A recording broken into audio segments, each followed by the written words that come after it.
perdido.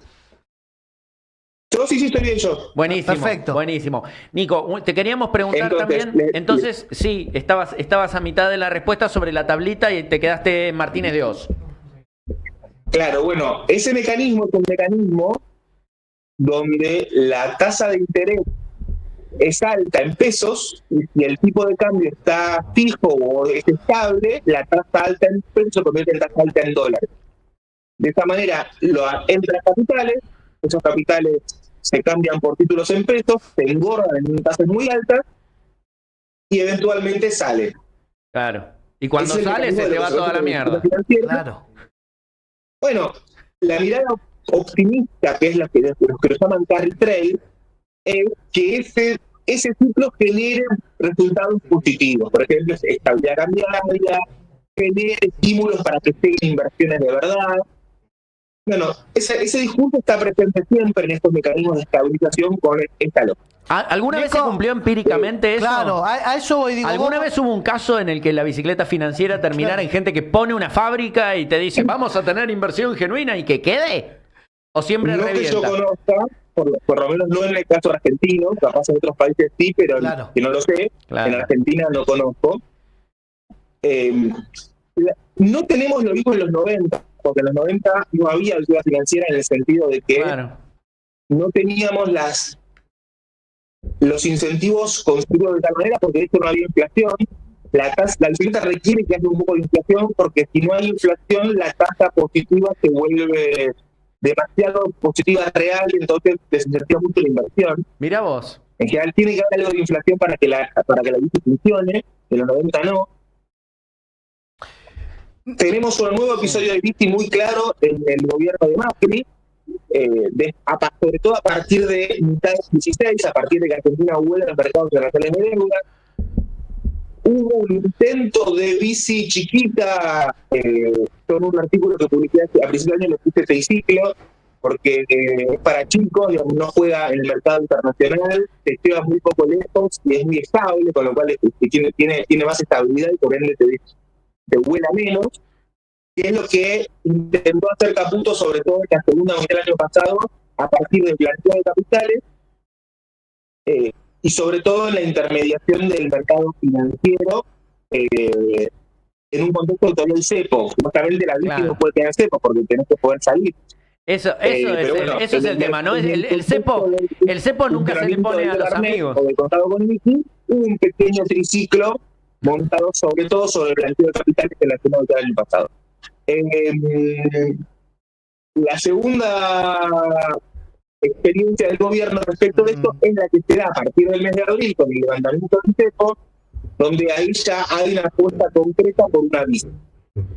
En el sentido de tasas de interés altas, el dólar con promesa de estabilidad más allá del que flote, o el gobierno implementando instrumentos para que el dólar no flote, por ejemplo, venta de dólar futuro, por ejemplo, la política de tasas. Digo, toda la política de tasas de interés que son elevadísimas, y lo puede ver cualquiera que reciba un resumen de tarjeta de crédito y vea qué es lo que tiene que pagar si no paga el monto total el día del cierre, el día del vencimiento, perdón, digamos, si paga el mínimo, cuánto le queda después, ves el número en el resumen y te das cuenta que estamos con tasas totalmente irrisorias, Claro, digamos, loquísimas. Y es el mecanismo principal por el lado de la demanda, o sea, controlar la demanda de dólares ofreciendo instrumentos que rindan más. Che, una Obviamente. pregunta ahora yendo a lo que vemos que pasa, porque la impresión que a mí me da es que o tenemos inflación o tenemos recesión en nuestro país. Viste, como que ves. No hay muchos escenarios de felicidad, porque todas esas cosas, corregime si me equivoco, pero todo eso te hace pelota el consumo. Y yo, como buen consumidor, yo lo que miro es el consumo. Lo demás, ¿viste? Es como que uno se copa con la macro, ¿viste? Mirás hoy, pero el indicador... Yo tengo un amigo que es muy fanático tuyo que mira el DXY como si fuera el horóscopo. Y te predice con el DXY, te dice, no, ahora vas a ver que va a haber una revuelta en Myanmar Porque entonces, y te hace unas predicciones sociales, yo digo, pará, flaco.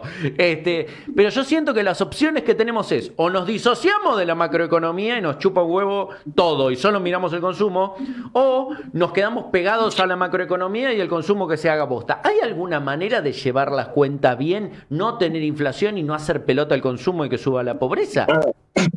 El problema es que Argentina tiene un problema crónico de falta de dólares que está asociado históricamente a ciertos desequilibrios estructurales y a lo que se suma en los últimos 50 años la forma específica en la que Argentina se insertó en la globalización financiera.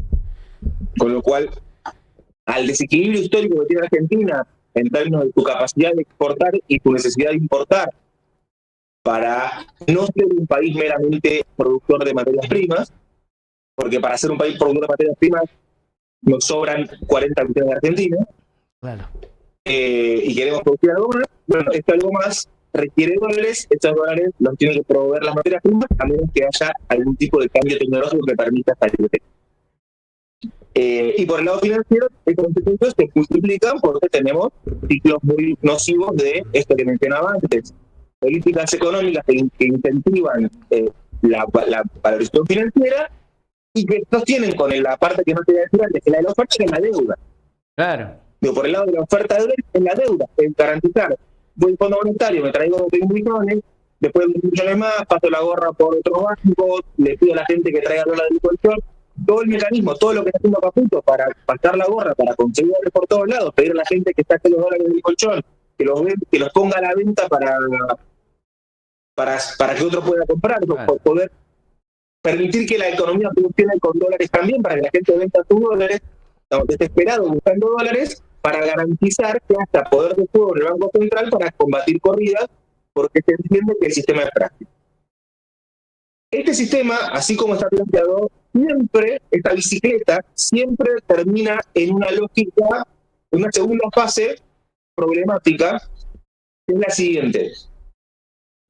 Cuando el dólar estable deja de ser creíble, claro. Cuando dejamos de creer que el dólar se va a sostener, el dólar empieza a subir, o en el caso de regímenes con tipo de cambio fijo, lo que empieza a pasar es que empieza a haber mayor tendencia a la salida de dólares. Digo, en la convertibilidad, claro. Cuando dejó de ser creíble la convertibilidad, incrementó la fuga. Claro. Se querían ir los dólares porque no era creíble. Entonces el Banco Central vendía las reservas. En un esquema de tipo de cambio flotante, el dólar empieza a subir cuando deja de ser creíble el sistema. El esquema de bicicleta lo que tiene es que funciona como un castillo de naipes. Cuando empiezan a irse los de arriba se caen, ¿no? Porque empieza a haber salida de capitales, se crea el sistema, entonces los demás se van, y cuando los demás se van hay más salida. Es un efecto dominó, ¿no? Funciona como una lógica de bola de nieve. Claro. ¿Cuánto hay de real que esto puede empezar a ocurrir a partir de octubre? Marzo-abril del 2018. ¿Y cuándo, cómo se ves? Le pinchó la bicicleta. Nico, claro. ¿Cuándo ves en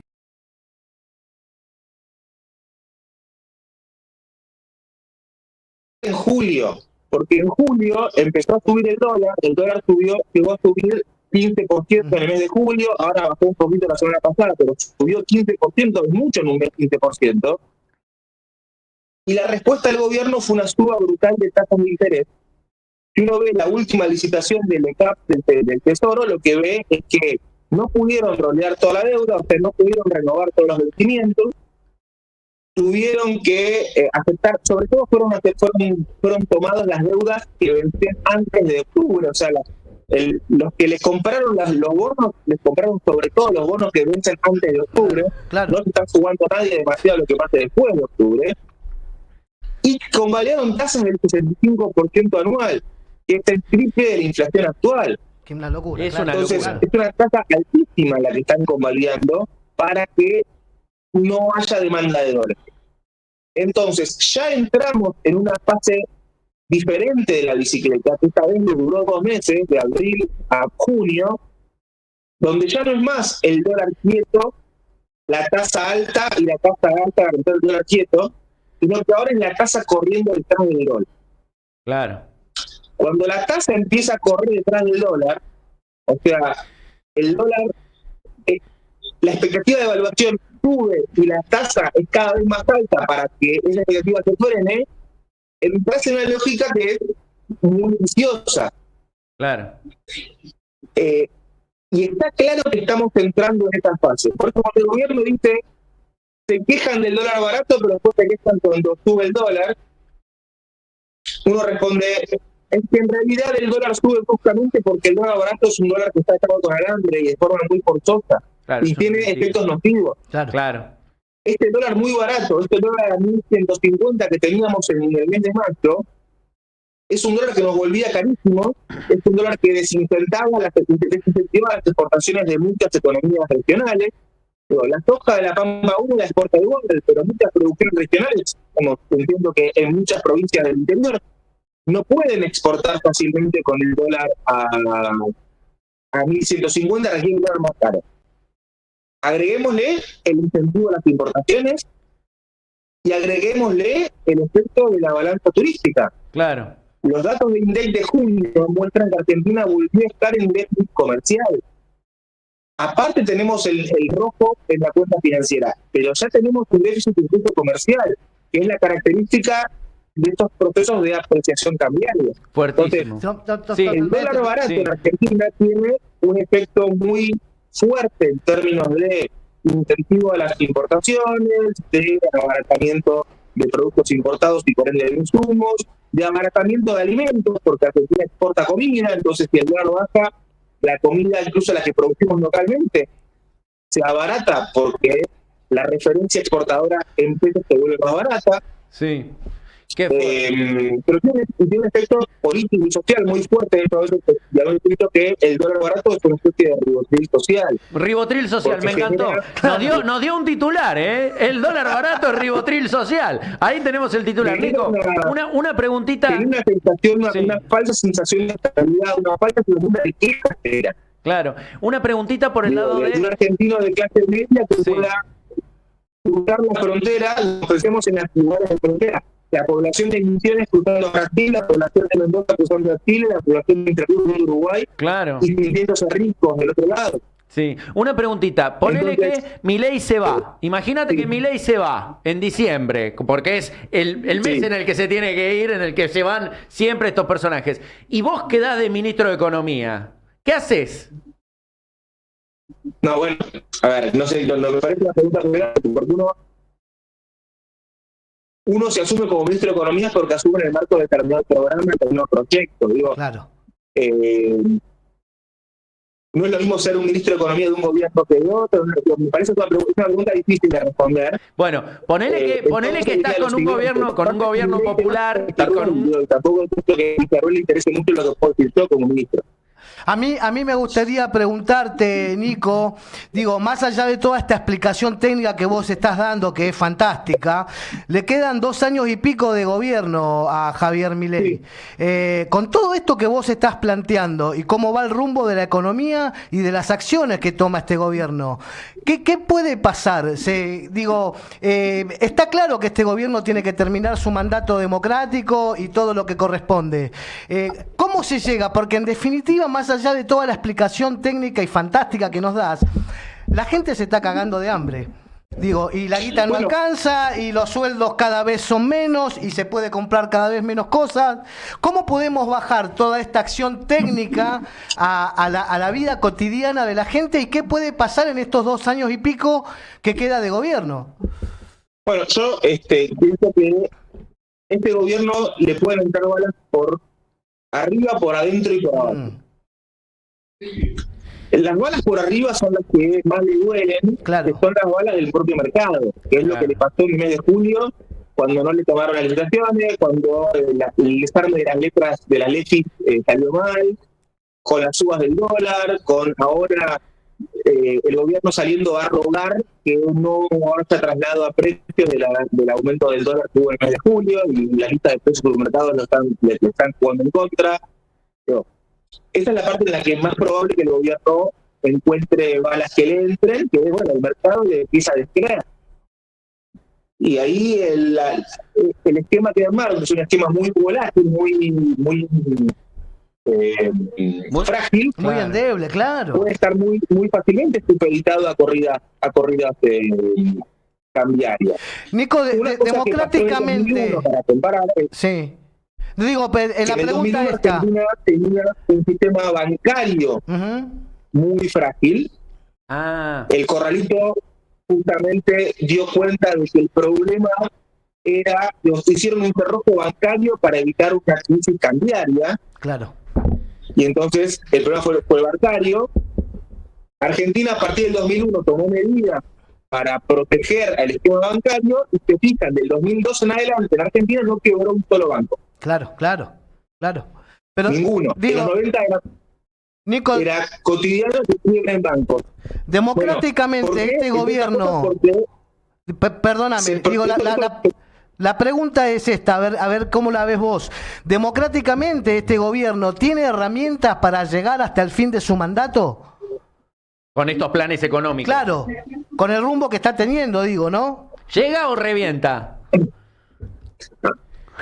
No, por eso yo creo que por un lado está cuánto es lo que el mercado puede decirles o cuánto es lo que el mercado puede sostener, y ahí yo creo que algo que haya o un incremento importante del endeudamiento que por motivos geopolíticos a Argentina se lo beneficie con más deuda de la que ya se le dio. Que tenga un salvavidas como que tuvo Macri con el Fondo Monetario más grande.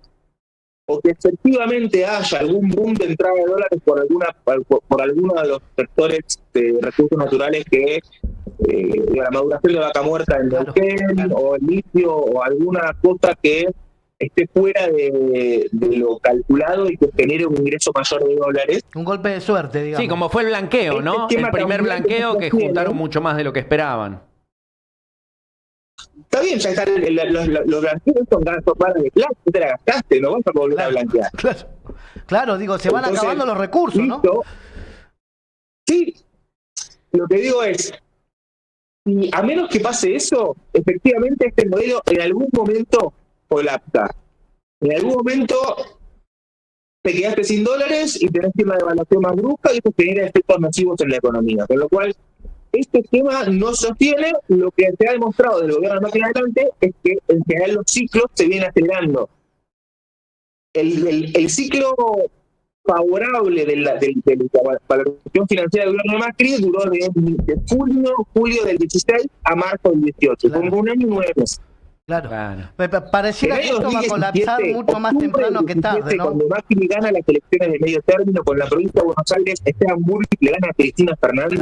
Claro. Sí. Y el gobierno de Macri está en la cresta de la ola. Todos pensábamos que este modelo les iba a durar 5 o 6 años, que le explotaba en una tercera presidencia. Claro. Yo decía, le explota a Vidal como presidenta después de 2 presidencias de Macri. Claro. Sí, eso No me imaginaba que 6 meses después, 5 meses después, iban a estar pidiéndole ese 56 mil millones al Fondo Monetario. Los ciclos se han acelerado. Nicolás, y en ese contexto, gobierno, ¿crees que hay...? La situación es mucho más frágil de partida, también parece acelerarse los Claro, ciclos. exactamente, digo. Y en este Porque ya no contexto... le quedó ni hasta octubre al gobierno. Entonces, yo no sé si esto va a caerse antes de octubre o no, no lo sé. Claro. Posiblemente no. Pero está claro y que el esquema es frágil y entonces que por arriba hay serias posibilidades de que esto en algún momento se pinte, a menos que efectivamente empiecen a entrar dólares exteriores, que todavía esto no va a pasar. Y saliendo un poco de la... Es donde a mí me preocupa mucho más, porque yo noto cierta inacción que tiene que ver con efectivamente de qué manera la crisis económica se transforma en protesta social. Claro. De qué manera se canaliza eso. Yo hoy creo que el gobierno está siendo muy inteligente en lo que es el manejo de la parte de abajo con lo que es la política social. Fijémonos que el gobierno apenas asumió, duplicó el monto de la asignación por hijo y después mantuvo de lo real. Y eso genera no solamente un sostén para los que perciben la asignación, sino un movimiento de guita por abajo. Claro, Este es el multiplicador del que habla Keynes en su teoría general, que el gobierno lo va a rechazar que sea eso, pero es Keynes puro esto. Milei es keynesiano. Toda la guita que le das por asignación por hijo a la gente humilde, y la gente humilde va a consumir más. Este consumo muchas veces se va a canalizar por cosas que ofrece otra gente del barrio. Sí, sin lugar a dudas, si tenés pero... un poco más de guita, capaz Digo, en el... mandás a poder ir a cortar pelo a la peluquería del barrio, y este peluquero Claro. puede tener laburo porque tenemos esa guita que empieza a circular por abajo. Llegan a micro. Claro, pero digo, Nico, pareciera que esta situación que vos estás planteando cada vez se ve menos en los barrios y cada vez se siente más cerca el colapso, por lo menos de este modelo económico. Saliendo un poquito de la economía y entrando en la política, ¿crees que hay una oposición preparada para eso? Cuidado con eso, porque la pobreza efectivamente bajó mucho el último año. Ajá. Digo, cuando el gobierno dice que baja la pobreza, es cierto que, de acuerdo con las mediciones, hay una reducción importante de la pobreza, que se basa principalmente en la baja de la inflación, en cómo la baja de inflación genera posibilidades de ciertos sectores, sobre todo sectores de cuentapropistas no asalariados, puedan recuperar previsibilidad de sus actividades, y hay cierto crecimiento de la actividad por abajo, y el rol importante de la política social para sostener. Digo, eso efectivamente es real. La baja de la inflación, pensemos que con el dólar quieto o el dólar controlado, los alimentos han bajado mucho más, han tenido una baja de inflación mucho más fuerte que otras cosas, por ejemplo los servicios. Claro, pero está relativamente controlado el precio de los alimentos, sobre todo estamos importando mucha más comida que antes, lo cual es preocupante por el lado de las cuentas externas, pero eso genera también efecto en la baja de la pobreza. Con lo cual, la suma de la pobreza no genera automáticamente presión social. Lo que tenemos en este periodo es un momento de cambios en la distribución del ingreso, donde quizás la desigualdad total tampoco sube demasiado, porque los de abajo se bancan un poco más con la política social, pero tenemos una fuerte caída de los ingresos de los jubilados, tenemos una fuerte caída de los ingresos de sectores medios. Pensemos que jubilados es el grupo etario, los adultos mayores son el grupo etario con menos incidencia en la pobreza. Hay muchos más niños pobres que jubilados pobres en proporción a la cantidad de gente. Pero digo, más allá de que haya bajado la pobreza, esto no me parece a mí que no se ve reflejado en la calidad de vida de la gente, Nico. Quiero decir, el consumo no arranca. Más allá de los números, el consumo no arranca y lo vemos todos los días en el supermercado. Claro. Digo, hay ciertos consumos, por ejemplo, el consumo de automóviles ha crecido mucho porque tenemos un fuerte efecto riqueza. Claro. Los precios dolarizados, ahora Argentina está más cara en dólares, por lo cual las cosas que se mantienen en dólares bajaron de precio relativo. El autos, motos han crecido mucho su consumo. Algunos electrodomésticos donde ha habido mucha política de promoción por parte de cuotas sin interés de los bancos, entonces hay crecimiento de venta de electrodomésticos. Pensemos lo siguiente, en el 2024 el índice Merval en dólares se duplicó. ¿Qué quiere decir? Que si vos tenías acciones en una cuenta comitente, a fines del 23, a fines del 24, tenías el doble en dólares. Claro. Esto es un efecto riqueza. Es gente que se ha enriquecido, gente que tenía un stock de riqueza, no su ingreso corriente, y duplicó su riqueza en dólares. Si el precio del auto en dólares se mantuvo constante, y vos tenías una cantidad de acciones compradas en los fondos de inversión, lo que fuera, que te alcanzaban para medio auto al final del 24, 23. Y hoy te lo podés comprar. Al final del 23, 24 te compraste el auto. Claro. Digo, hay un efecto riqueza que afecta sobre todo a sectores de altos ingresos que permite que aumente el consumo. Entonces, hay ciertos sectores, y eso es lo que implica que la economía argentina esté creciendo este año. Entonces, el escenario de crisis social es un escenario, diría, heterogéneo. Algunos sectores la están pasando muy mal. La pasó muy mal el sector de construcción con el fin de la obra pública y solamente se sostuvo a partir de lo que fue el blanqueo con la plata que entró para desarrollo inmobiliario, sobre todo en grandes ciudades. Pero la construcción industrial, la industria está creciendo respecto al año pasado, está bastante mal.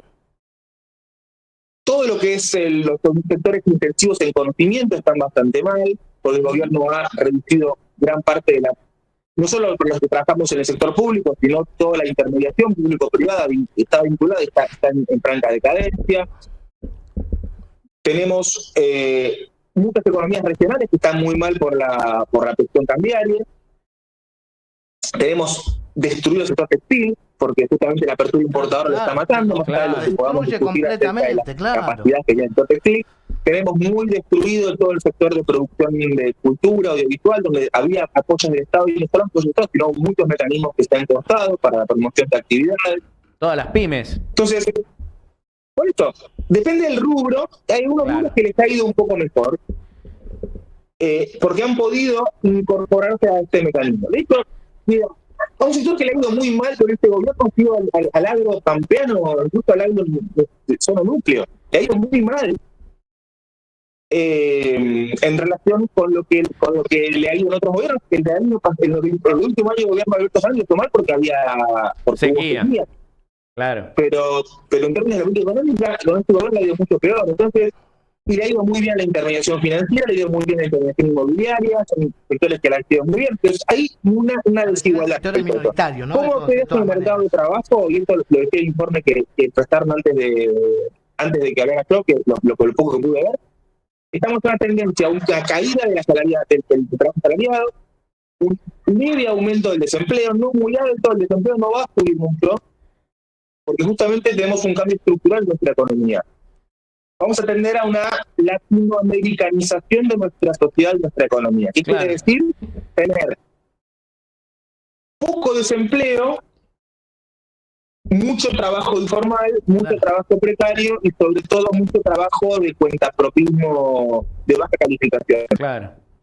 Con una clase media que se comprime y sobre todo donde se pierde la posibilidad de una clase media, por ejemplo, profesional o comerciante, en el sentido de ser dueños de pymes o una clase media, sea asalariados calificados o técnicos, que puedan tener ciertos trabajos estables en un mercado de trabajo estable como lo había hace 50, 60 años. Esto no existe más, va a dejar de existir.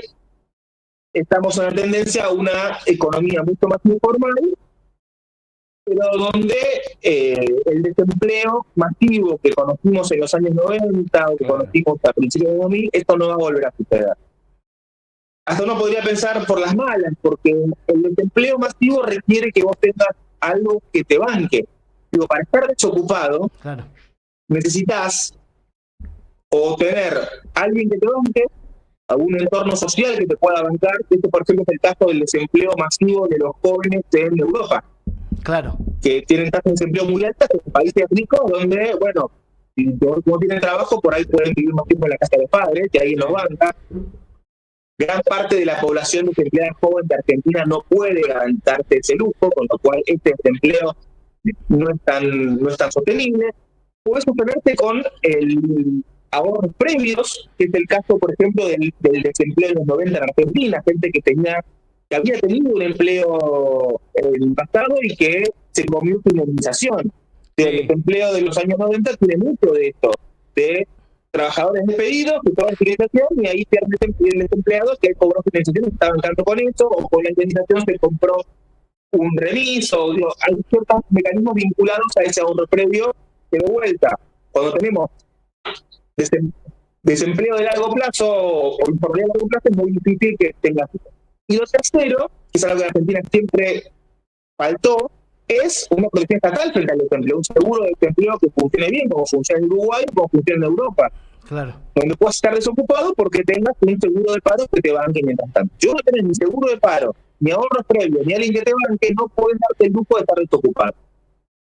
Entonces, lo que termina pasando es que se generaliza como respuesta a eso el empleo precario, el empleo de baja calificación, que ahora tiene como principal herramienta las plataformas que permiten Rappi, Uber, rápidamente una changa. La precarización total del empleo. Conseguís una vida y te vas a repartir comida, pero que tiene como problema efectivamente llevar a la economía a una situación de mucha más fragilidad laboral, porque tenemos mucha población en trabajos informales que demandan muchas más horas, que entonces como demandan muchas más horas de trabajo generan problemas o insuficiencias en las tareas de cuidado que hay que realizar para personas que requieran asistencia.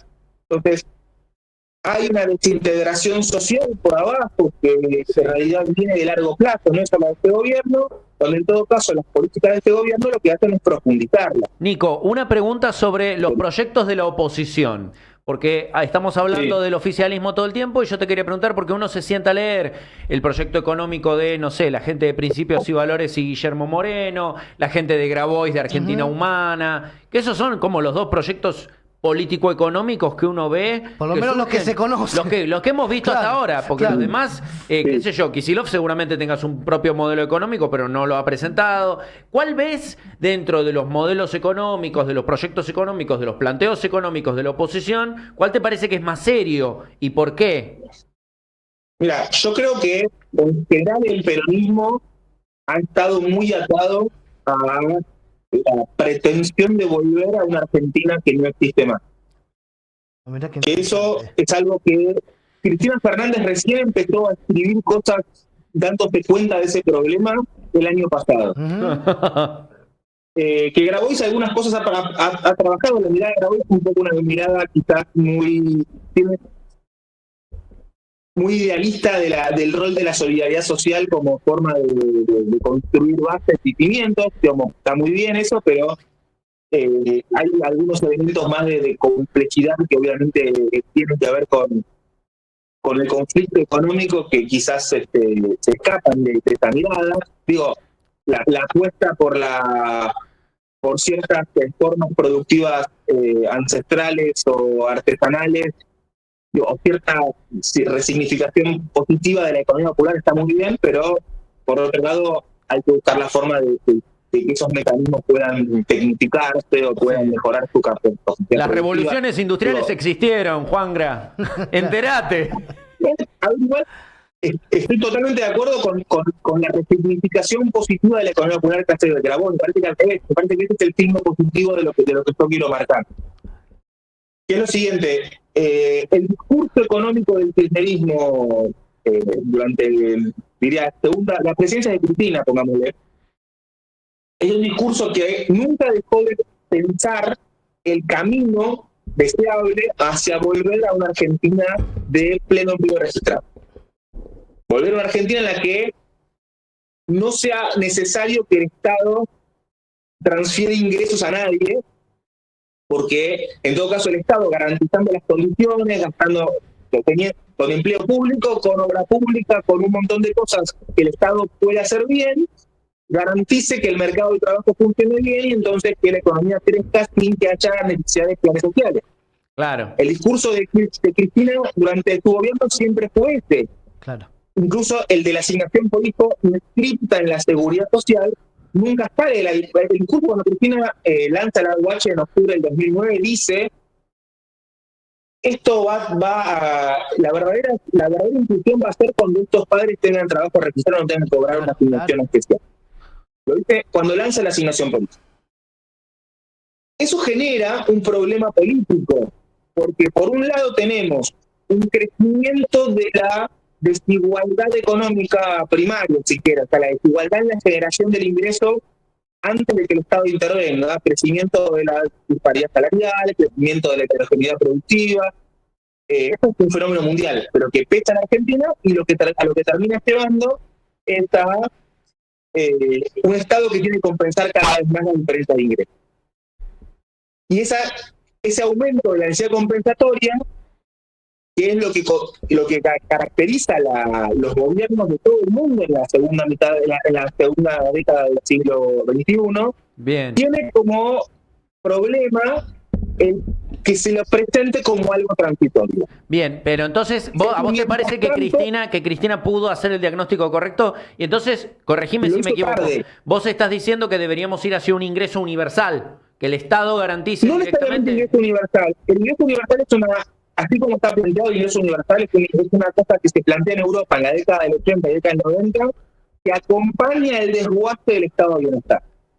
La idea del ingreso universal original acompaña el desguace y está a favor de la mercantilización del acceso a recursos, justamente te doy plata, comprate las cosas y entonces terminás sujeto al mercado como el proveedor de recursos igual, lo cual también es problemático. Digo, sin entrar en esa lógica, digo, efectivamente lo que tenemos es que la estructura económica ha cambiado, que apuntar a una Argentina en la cual tengamos, por lo menos en el corto o mediano plazo, la posibilidad de que todos tengan un empleo registrado que alcance, o sea, que el salario que pague el mercado, dada la productividad, sea suficiente para garantizar el nivel de vida, esto no lo veo como algo posible en el mediano plazo. Bien. Y entonces, la compensación económica, las políticas redistributivas, las medidas de provisión de bienes públicos se vuelven cada vez más necesarias para compensar este ingreso faltante. Entonces, la gente no va a tener plata para poder comprarse una computadora, está el progresar que le da la computadora a los pibes, digamos, está bien. Y no tiene que ser un objetivo apuntar a que cada uno tenga plata suficiente para comprar su primera computadora. No está bien que el Estado compre las computadoras y el Estado le dé las computadoras a los chicos. Entonces, el problema que tenía el gobierno es que el kirchnerismo en particular, es que generaba una asimetría entre lo que hacía y lo que decía. Porque efectivamente compensaba cada vez más, pero esa compensación no se representaba en un proyecto a futuro, sino que siempre se la presentaba como algo transitorio. Bueno, es medio la historia del peronismo, ¿no? Vamos poniendo parches, vamos terminaba con el empleo genuino de los padres. La compensación, el compensado se queja de nunca constituirse como una identidad alrededor de lo que hace, siempre está en el mientras tanto. Claro, qué grande. De hecho, hay un libro muy bueno de Pilar Cigarro, que es una socióloga que trabaja sobre política social, y que se la política del mientras tanto, digamos, como que siempre se plantea como algo transitorio. Claro. Y sin embargo, iba creciendo esa estructura de lo transitorio, y lo que eso permitía era construir no solamente identidad o pertenencia, que es algo que las sociedades modernas siempre se le asignan al trabajo. Claro. A veces el trabajo, vos ahí me ponés Nicolás Duque y licenciado doctor en economía. Vos me estás definiendo, esa pantalla me define por mi trabajo, no dice Nicolás Duque hincha de Boca, por ejemplo. Sí, está claro. Entonces, uno construye en su profesión una identidad, y en esa identidad, estar en un mientras tanto te dificulta construir identidad, construir sociabilidad, construir espacio de pertenencia, y en el caso de la política, que es lo que Cristina dijo hace un año, representación política. Bien. Bueno, qué grande, es decir, la verdad. Seguir sosteniendo como interlocutores políticos, por ejemplo, los sindicatos, que está muy bien. Yo soy afiliado sindical, he sido parte de nuestra ejecutiva, nuestra directiva del sindicato docente, recontrabanco la actividad gremial. Ahora, ¿qué porcentaje de la población trabajadora está representada por los sindicatos existentes? Sí, en este momento hay una crisis de representatividad importante. Absolutamente. Y ese es el problema, ahí es el problema que no se puede resolver, no cambiamos la mirada de qué es lo que esperamos de lo político, porque no basta constituir como actores representativos a sectores que para vos son transitorios o que representan políticamente a sectores sociales transitorios. Claro. Claro, ¿cómo interpelás a estos sectores que ayudaste con el mientras tanto, pero que no pudieron constituir una identidad, que no sienten que participan, que se sienten marginados del proyecto político y que están expuestos a lo que históricamente nos han acusado el peronismo, que es de hacer clientelismo? Che, yo no sé cuánto tiempo nos queda. Es que los no compensados se quejan de esto. Claro. Absolutamente. Entonces vos tenés el compensado que se queja porque no es incluido de verdad, y el no compensado, o el que se siente no compensado, porque en realidad gran parte de los sectores medios han sido compensados por muchos medios. Uno de ellos es el dólar barato, que también incluyó el gobierno de Cristina, los subsidios, etcétera. Pero el que se siente no compensado se queja de estar sosteniendo a los otros, con lo cual no te reivindica a nadie y tenés un problema político serio. Claro. Yo creo, volviendo a mi pregunta inicial, es que el proyecto de Moreno es un proyecto que totalmente anula completamente toda esta discusión y plantea volver a los años 70 o 40, es decir, volver a la arquitectura industrial.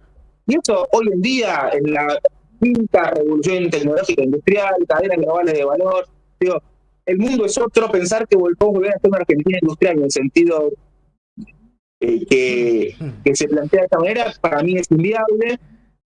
Y el planteo, en todo caso, lo que se reclama, lo que hay que pensar, y eso lo digo en general, para allá de quienes sean, es pensar las formas de representar políticamente a una población mucho más heterogénea. La derecha encontró la forma de hacerlo a partir de montarse sobre la figura de que cualquiera puede ser un emprendedor.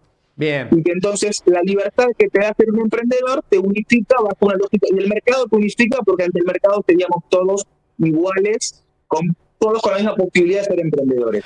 Qué es un grande. discurso falaz, un discurso nocivo, es un Sí, discurso sí. que obviamente termina generando mucha frustración, pero le ha funcionado. Nico, ¿Cómo hacemos nosotros de las izquierdas para Sí. construir una representatividad? ahí está. Que Con esto nos cerramos, devuelve- Nico, por un que tema de efectivamente se ancle que nos sobre estamos quedando la sin sistema de la tiempo. economía y la sociedad? Es un desafío difícil de hacer y tampoco hacer políticamente como sea. Espectacular, Nico. Yo, la verdad, te seguiríamos escuchando hasta las 5 de la tarde. porque Le pegamos seguido. es nos encantaría. apasionante. Además se nota que es docente, el muchacho. nos tiene atrapados a nosotros y a todos los que están del otro lado. Nico, Pero por tema de tiempo tenemos que ir cerrando. de verdad te queremos agradecer, Gracias. loco, este tiempo. Ha sido muy enriquecedor. Y bueno, nada, prontamente vamos a volver a convocarte para seguir charlando. Para seguir charlando, seguimos en contacto. Han quedado un montón de temas en Y tintero. nos quedaron un montón de preguntas. Yo tenía una bocha de preguntas acá, me las tengo guardadas, che. Hermano, Nos seguimos dale. viendo en Twitter. ¿Te sentiste Dale, bien, un abrazo Nico? grande, gracias por estar. Bueno. Un abrazo, loco. Muchas Muchísimas gracias. Nico. Que estés muy bien, che.